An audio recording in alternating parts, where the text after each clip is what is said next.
옛날 중국에 서로 자기가 최고라고 손꼽는 그런 두 화가가 있었다고 합니다. 어느 날 왕이 그 두 화가를 궁전으로 불러서 평화라고 하는 주제를 주면서 어느 때까지 기한을 주며 그 그림을 그려오라고 했습니다.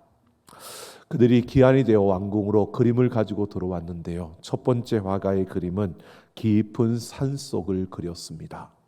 풀잎 하나 나뭇잎 하나 움직이지 않는 고요함과 적막함이 느껴지는 그러한 그림이었습니다.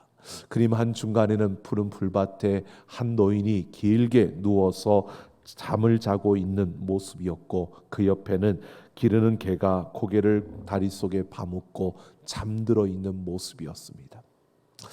그 그림을 보면서 그냥 조용함, 적막함을 느낄 수 있는 그러한 그림이었습니다. 두 번째 화가의 그림은 시원하게 쏟아지는 물줄기에 우렁찬 소리가 들리는 것 같은 거대한 폭포수를 그렸습니다. 근데 그 거대한 폭포수 중간에 하나의 가느다란 그런 긴 나뭇가지가 뻗어 있었는데, 그 나뭇가지 중간에는 새 둥지가 하나 놓여 있었습니다. 그 둥지 안에는 어미새 한 마리가 폭포수에서 떨어지는 물의 튕김을 받아 흠뻑 젖은 채 눈을 감고 있었고요. 그리고 그 어미새는 그 품 안에 그 새끼 새들을 품고 있었는데, 그 새끼 새들이 평안하게 잠을 자고 있는 그러한 그림이었습니다. 이 두 그림 가운데 어느 것이 진짜 평안일까? 여러분, 고요하고 적막한 그 모습, 깊은 산속을 그린 그림도 평화로운 평안함을 느낄 수 있겠지만, 이 거대한 폭포가 그 우렁찬 소리를 내는 그 가운데서도 고요하게 잠이 들어있는 아기 새들의 그 모습을 통해서도 우리는 고요함, 평안함을 느낄 수 있습니다. 이 그림을 통해서 이런 생각을 해보았습니다. 억센 환경 속에서도, 힘들고 고달프고 어려운 삶 속에서도 우리가 진정한 평안을 누릴 수 있다는 것입니다. 힘들다고 어렵다고 우리가 평안을 누리지 못하고 평안이 없다라고 할 수 있는데, 그렇지 않다는 것입니다. 하나님으로부터 기름을 부음받은 후 사울 왕의 칼을 피해서 광야로 도망을 다녀야 했던 다윗, 참 파란만장한 삶을 그 기간에 그는 겪었습니다. 그 어렵고 힘든 그 도망자의 삶 속에서도 다윗은 내가 평안하다고, 나에게 평안이 있다고 고백하는 모습을 봅니다. 그 가운데서 그는 참된 평안을 맛보았습니다. 그 평안은 세상에서 말하는 부와 권력으로부터 주어지는 평안이 아니라 하나님으로부터 주어지는 그 평안이었습니다. 오늘 시편 4편에서 다윗은 바로 그 평안을 노래하고 있습니다. 오늘 다윗이 노래하는 이 참된 평안을 우리가 함께 살펴보면서, 여러분, 복잡하고 분주하고 혼란한 이 세대 속에 그리스도인으로 살아가는 우리들, 하나님의 자녀로서 누려야 할 그 평안이 어떤 평안이며, 또한 그 평안을 누리기 위해서 오늘 우리는 어떻게 해야 될 것인가를 오늘 이 말씀을 통해서 함께 생각해 보려고 합니다. 오늘 1절 말씀을 보면 다윗은 하나님을 내 의의 하나님이라고 부르고 있습니다. 이것은 의인이 기도하면 반드시 들어주시고 정의를 회복시키시는 하나님이시라는 것을 말하고 있는 겁니다. 여러분, 우리가 일반적으로 하나님을 부를 때에 그 명칭을 사용하는 것을 보면 간구하는 사람의 원하는 내용이 담겨지게 됩니다. 예를 들면 우리가 몸에 병이 들어서 하나님 앞에 치료를 구할 때 우리는 공의의 하나님이라고 부르지 않고요, 치유의 하나님이라고 부릅니다. 우리를 치유하시는 하나님, 우리의 병을 고쳐달라고 그렇게 구합니다. 간구하는 자의 그 원하는 그 내용에 따라서 하나님을 부르는 그 명칭이 달라지는 것을 보게 됩니다. 그처럼 여기에서 다윗이 지금 내 의의 하나님이라고 부르고 있다는 것은요, 무엇을 말하느냐 하면, 지금 다윗이 무언가 불의함을 당하고 있고 그 불의함 속에서 그 하나님이 그 의로움으로 다스려서 이 모든 불의함의 이 문제들을 해결해 달라는 다윗의 간절함이 숨어 있는 모습을 우리가 볼 수 있습니다. 그러면서 다윗이 오늘 보면 내가 부를 때에 응답하소서 나의 기도를 들으소서라고 하는 것은요, 다윗이 부르짖었고 기도했는데 하나님의 응답이 없고 하나님이 멀리 계신 것처럼, 하나님이 외면하신 것처럼 그렇게 느껴졌다는 것입니다.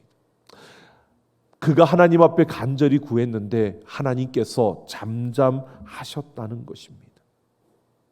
그래서 다윗이 그 잠잠함 속에서 그는 무서웠고 불안했고 두려웠다는 것입니다. 이런 다윗이 불안함과 이 두려움 속에서 내가 이렇게 불의함 가운데 있고 내가 이렇게 억울함 가운데 있는데 하나님 나에게 응답해 달라고, 하나님의 의로움으로 나를 다스려 달라고 그가 구하고 있는 것입니다.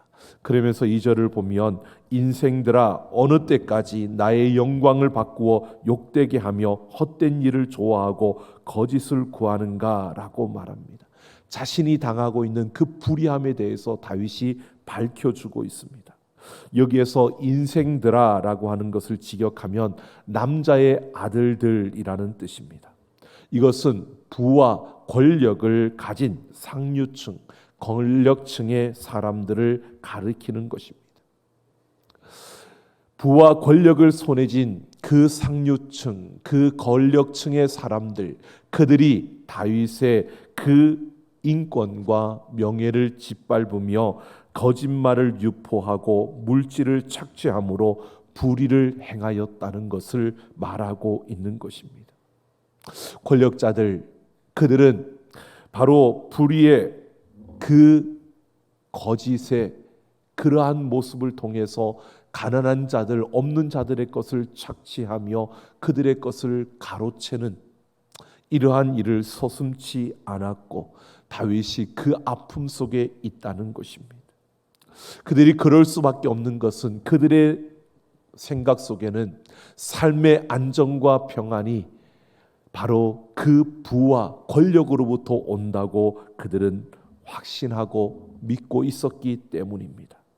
그래서 그들은 더 많은 것을 가지기 위해서 자신들이 가지고 있는 부와 권력을 동원해 사람들의 것을 착취하고 아프게 하며 그들을 고통스럽게 만드는 것입니다.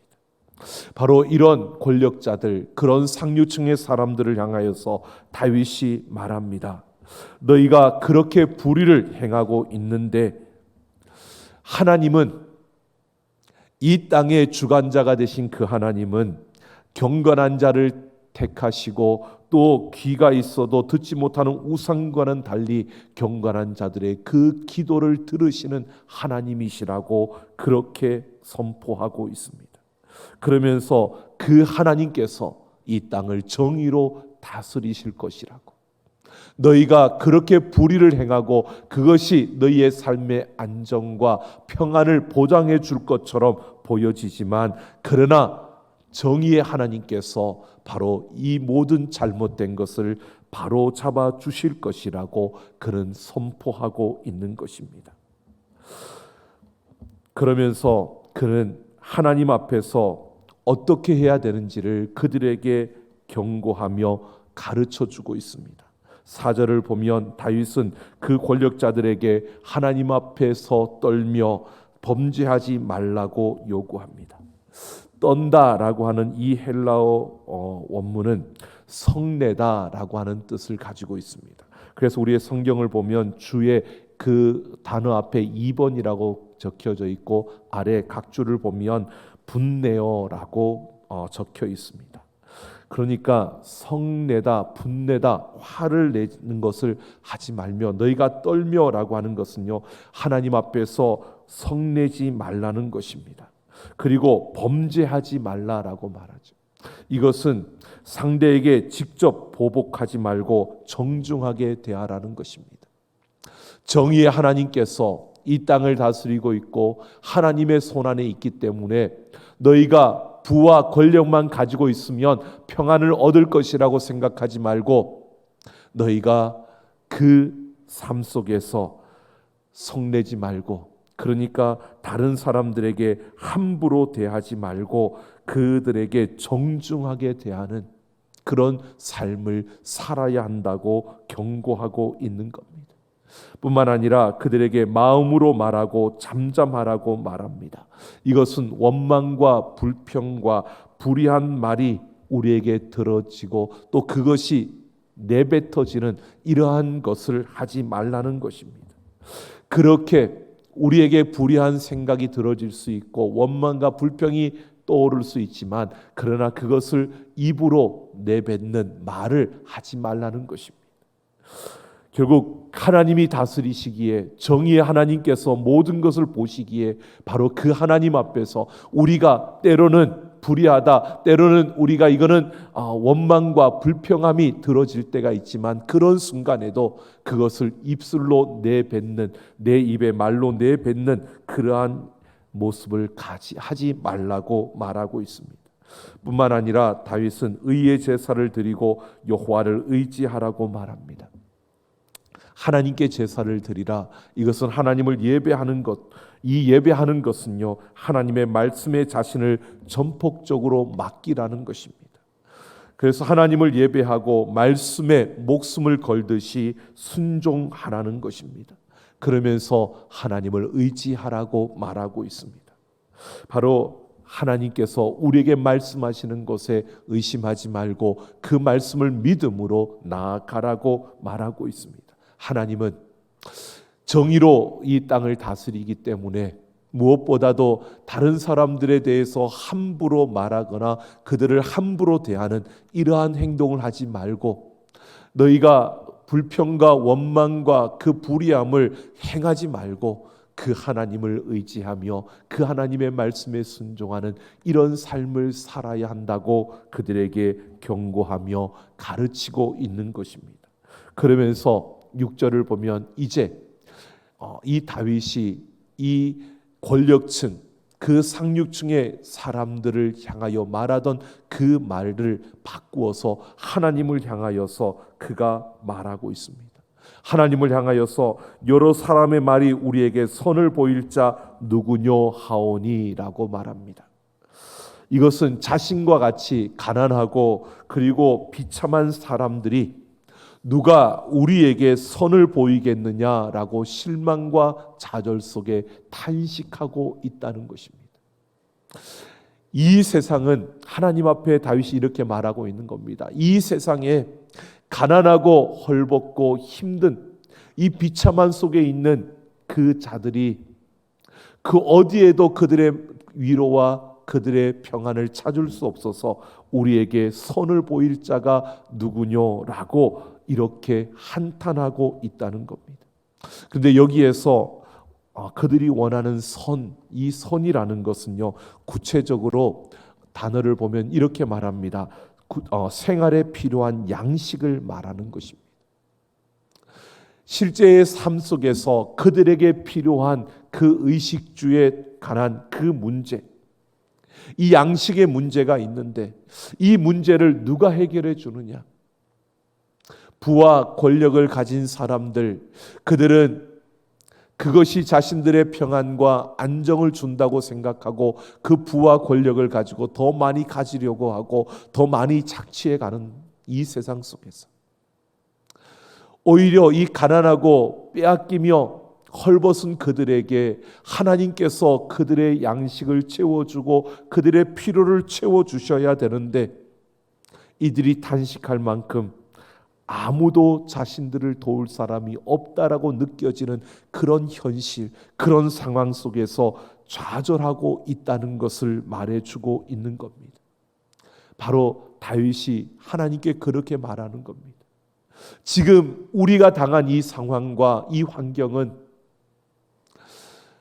하나님이 우리를 도우시지 않는 것처럼 보여지는 그런 비참함 속에서 우리가 탄식할 수밖에 없는 그런 자리입니다라고 고백하고 있는 것입니다. 그래서 다윗은 이렇게 말합니다. 여호와여 주의 얼굴을 들어 우리에게 비추소서라고 합니다. 주의 얼굴은 여기에서 하나님의 능력과 축복을 의미합니다. 지금 이 세상은 이렇게 힘들고 탄식할 수밖에 없는 그런 처지, 그런 환경, 그런 상황이지만 다윗은 힘을 내어 하나님 앞에 하나님의 능력과 하나님의 축복을 구하고 있는 겁니다. 즉 다윗은요, 이 문제를 해결하실 분이 하나님이시라고 그가 신뢰하며 그 하나님께 이것을 해결해 달라고 간구하고 있는 겁니다. 예수님께서 무엇을 먹을까, 무엇을 마실까, 무엇을 입을까 염려하지 말고 너희는 먼저 그의 나라와 그의 의를 구하라. 그리하면 이 모든 것을 너희에게 더하여 주시겠다고 약속해 주셨습니다. 우리가 먹을 것과 입을 것과 마실 것 우리에게 필요합니다. 없으면 우리는 평안을 누릴 수가 없고요. 그것이 부족하면, 그것이 없다라고 생각들면 우리는 비참하게 느껴질 수밖에 없고 우리는 그것 때문에 탄식할 수밖에 없는 인생입니다. 다윗이 하나님 앞에 그렇게 구하는 겁니다. 우리는 그런 인생입니다. 그런 우리에게 하나님, 우리에게 먹을 것을 주셔야 우리가 그나마 하나님이 우리를 버리지 않았다라고 느낄 수 있고 우리가 그렇게 생각하는 그런 인생입니다. 우리에게 하나님의 능력과 그 축복을 베풀어 달라고 그가 구하면서요, 이렇게 구하고 있는 겁니다.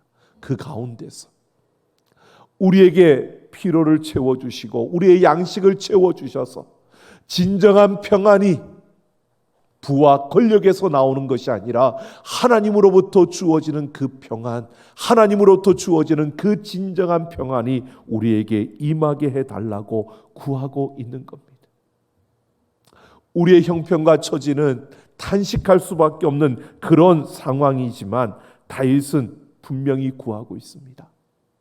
넉넉한 그 양식이 우리에게 있어야 한다고 구하는 것이 아닙니다. 우리에게 필요한 것을 채워주시며 우리에게 진정한 평안을 내려달라고 하나님의 그 능력과 축복을 우리에게 부어달라고 구하고 있는 것입니다. 다윗은요, 넉넉한 양식보다 하나님이 더 큰 기쁨이 된다고 고백하고 있는 것입니다. 삶의 안정과 그 평안은 부와 권력으로부터 오는 것이 아닙니다. 많은 힘을 가졌다고, 많은 양식을 가졌다고 평안해지는 것이 아니라 우리의 필요가 채워지고 그 가운데 하나님으로부터 우리에게 주어지는 그 평안이 진정한 평안임을 말하고 있습니다. 하나님께서 함께 하실 때 하나님의 임재로부터 주어지는 그 평안, 이것이 우리가 누려야 하는 평안입니다. 우리가 살아가는 세상은 다윗이 고백하고 있는 것처럼 이렇게 힘들고 어렵고 또 고통스러울 수밖에 없는 그런 세상입니다. 하지만 그 가운데서도 오늘 우리는 다윗의 이 구하는 것처럼요, 진정한 그 평안이 우리에게 임하기를 기도하며 그 평안을 누리며 살아가는 우리가 되기를 예수님의 이름으로 축원합니다. 하나님이 함께 하신다는 것은 역으로 생각하면 우리가 하나님과 함께 한다는 것입니다. 우리가 하나님과 함께 해야 하나님이 우리와 함께 하시는 것을 우리는 누릴 수 있고 또 그것을 깨달을 수 있고 우리는 그것을 마음껏 우리가 삶 속에서 누릴 수 있는 것입니다. 하나님이 우리와 함께 하신다는 것은요, 결국 우리가 하나님의 말씀에 순종하는 것을 말하는 것입니다. 하나님의 뜻에 내가 순종하며 살아가는 삶, 이것이 바로 하나님과 함께하는 삶이고 그것이 바로 하나님의 진정한 평안을 누릴 수 있는 길임을 우리에게 말해주고 있습니다. 비록 우리가 처한 환경은 힘들고 어렵고 우리가 처한 그 상황은 참 고달프고 또 무거움이 느껴지는 그러한 삶이라 할지라도 내가 하나님의 말씀에 순종하고 하나님의 뜻을 따라 그 길을 걸어간다면 여러분, 그 길은 하나님이 주시는 평안이 있다는 것입니다. 하나님이 우리에게 부어주시는 그 평안. 그래서 오늘 8절을 보면 다윗은 내가 평안이 눕고 자기도 하리니 라고 하며 하나님만이 주시는 평안 가운데 살기 때문에 누우면 바로 잠드는 이 평안한 삶을 그가 누리고 있다고 말하고 있습니다. 여기에서 단잠은 바로 하나님이 주시는 사랑의 선물이고 하나님이 주시는 평안을 표현하는 것입니다. 그러니까 다윗은요, 먹을 것이 없고 힘들고 어려운 그 순간에도 하나님이 주시는 그 평안함이 그에게 있다고 고백하고 있는 것입니다. 오늘 다윗처럼 우리는, 여러분, 때로는 힘들 수 있습니다. 우리가 세상에서 많이 가질 수도 있고 또 적게 가질 수도 있습니다. 그러나 그 가진 것 때문에 우리가 힘들고 어려운 게 아니고요, 이 세상을 살아가는 그 삶 자체가 힘들고 어려운 것입니다. 그 가운데서도 오늘 다윗은 바로 하나님이 나와 함께 하시기 때문에 그는 진정한 평안을 누린다고 고백합니다. 여러분, 우리가 이 세상에 하나님과 함께 걸어가는 우리의 걸음, 그 걸음을 걸을 때 우리는 평안을 누릴 수 있는 겁니다. 내가 하나님의 말씀을 따라 살 때, 여러분, 우리는 이 세상 속에서 그냥 살아갈 수 있습니다. 하나님을 알지 못하는 사람들처럼 그렇게 내 마음대로, 내 욕심대로, 내 욕망대로, 또 세상이 말하는 대로, 세상이 나에게 요구하는 대로, 세상이 나를 끌고 가는 대로 여러분 그렇게 살아갈 수도 있습니다. 그런 삶에는 진정한 평안이 없다는 겁니다. 우리는 이 세상 속에서 하나님의 말씀대로, 조금은 힘들더라도 하나님의 뜻을 따라서, 조금은 어렵더라도 하나님의 말씀에 순종하면서 여러분 그렇게 살아갈 때 우리는 세상이 줄 수 없는, 세상이 알 수 없는 그 참된 평안을 우리는 누릴 수 있는 겁니다. 하나님의 나라에 가서 우리는 그 평안을 누릴 텐데요, 우리는 이 땅에서도 그 평안을 누릴 수 있는 그 특권을 가진 자로 우리는 이 땅에 서 있는 겁니다. 날마다 우리의 삶의 그 순간순간마다 하나님의 말씀을 따라 순종하며 하나님의 뜻을 따라 걸어가며 하나님의 말씀을 따라 살아내는 우리의 모든 걸음을 통해 하나님이 주시는 그 평안을 누리며 살아가는 우리 모두가 되기를 예수님의 이름으로 축원합니다. 예레미야 1장 19절을 보면 하나님께서 예레미야 선지자를 부르십니다. 그가 자신의 백성들 유다와 예루살렘이 멸망할 것이라고, 바벨론에 항복하라고 그 하나님의 말씀을 외쳐야 합니다. 여러분, 어떤 사람이 자기 민족이 망한다고 그 말을 선포하고 싶겠습니까? 모두가 당신 말이 거짓말이라고 하는 그런 상황 속에 누가 서고 싶겠습니까? 두려워하고 무서워하고 있는 이 예레미야에게 하나님께서 약속하십니다. 내가 너와 함께하여 너를 구원할 것이다. 하나님이 함께 하신다는 그 말씀을 붙들고 예레미야는 그 사명을 감당합니다. 모두가 듣기 싫어하는 그 말을 던지면서 그 길을 걸었습니다. 하나님의 뜻에 순종하며 하나님의 말씀을 전하며 그는 하나님과 함께하는, 여러분 그 가운데서 그가 옥에 갇혔을 때도, 그가 그 나라가 멸망하는 그 아픔을 보면서 눈물을 흘리는 그 선지자로서 그는 아픔의 눈물을 흘렸지만 그 중심에는 하나님과 함께하는 진정한 평안이 있었습니다. 여러분, 창세기 39장 2절을 보면요, 요셉에 대해서 이렇게 말하고 있습니다. 여호와께서 요셉과 함께하여 범사에 형통했다고 말합니다. 여러분, 요셉은 보디발의 집에 종으로 팔려갔습니다. 노예입니다. 종살이를 하고 있습니다. 여러분, 종살이를 하는 사람의 삶, 그 노예로서 살아가는 그 삶이 평안할까요? 결코 평안한 삶이 아닐 겁니다. 그런데 하나님이 그와 함께 하심으로 형통했다고 말합니다. 그 가운데서도 하나님과 함께하는 요셉의 삶은 하늘의 평안을 누리며 살아내는 걸음이었다는 겁니다. 묶여 있었지만, 세상적으로 보면 갇혀 있었지만, 그러나 그는 하나님과 함께하는 그 걸음을 걸었다는 것을 말해주고 있습니다. 하나님의 말씀에 순종하며 하나님의 뜻을 따라 그 걸음을 걸어갈 때 그 자리가 어떤 자리이든 그는 하늘의 평강을 누리며 살 수 있다는 것입니다. 여러분, 기독교를 박해하기로 악명이 높았던 로마 황제 네로, 그는 많은 그리스도인들을 원형 경기장에 몰아넣고 사자밥이 되게 하거나 또 온갖 그 방법을 동원해서 학살했습니다. 그런데 여러분, 그 성도들이요, 그 그리스도인들이 사자에 찢겨 죽임을 당하는 그 순간에도요, 평안한 표정을 짓는가 하면 찬송을 부르며 하나님께 감사의 기도를 드렸습니다. 그 사자가, 굶주린 사자가 달려들면 모두가 도망칠 것처럼 그렇게 두려워서 떨 것 같았는데 모두가 하나님을 향하여 기뻐하며 그 평안한 가운데 왜 안 아프겠습니까? 왜 소리를 안 지르겠습니까? 하지만 그들의 표정이야, 그 모습 속에서 바로 그 진정한 평안이 드러났을 때 황제와 그 일행들은 상상할 수 없는 일들이 펼쳐졌습니다.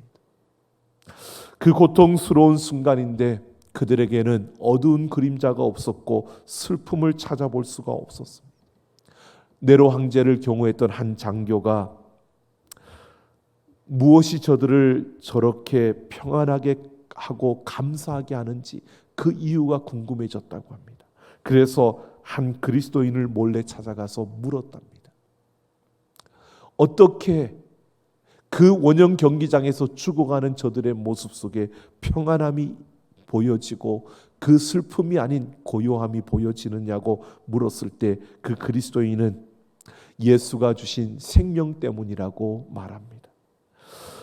그는 어떻게 그 생명을 가질 수 있느냐고 물었을 때 그 그리스도인은 그에게 복음을 전했고요. 그 장교는 복음을 받아들여서 예수님을 믿기로 작정하고 바로 순교의 대열에 동참했다고 합니다. 여러분, 세상이 줄 수 없는 이 평안, 우리가 그 평안을 가진 자들입니다. 이 평안을 누릴 수 있는 자들입니다. 우리에겐 그 특권이 주어졌습니다. 바로 하나님께서 예수 그리스도를 통해서 우리에게 이 특권을 주셨습니다. 영원한 천국에서 누릴 수 있는 그 진정한 평안을 이 땅에서 하나님의 말씀에 순종하며 하나님의 뜻대로 살아갈 때 우리에게 그 평안을 누릴 수 있는 특권을 주셨습니다. 여러분, 아무리 세상이 복잡하고 분주하더라도요, 세상이 아무리 혼란스럽고 또 세상에서 들려오는 소리가 아무리 거칠고 아무리 위협적이더라도요, 여러분, 그것에 흔들리지 말고요, 나와 함께 하시는 하나님의 그 음성을 들으며 나와 함께 하시는 그 하나님의 뜻을 따르며 나를 붙드신 그 하나님의 말씀에 순종함으로 여러분, 세상이 줄 수 없는, 세상이 알 수도 없는 그 평안을 누리며 하나님의 임재로부터 오는 그 평안에 우리가 감사하며 이 땅을 살아내는 우리 모두가 되기를 예수님의 이름으로 축원합니다. 함께 찬양하겠습니다.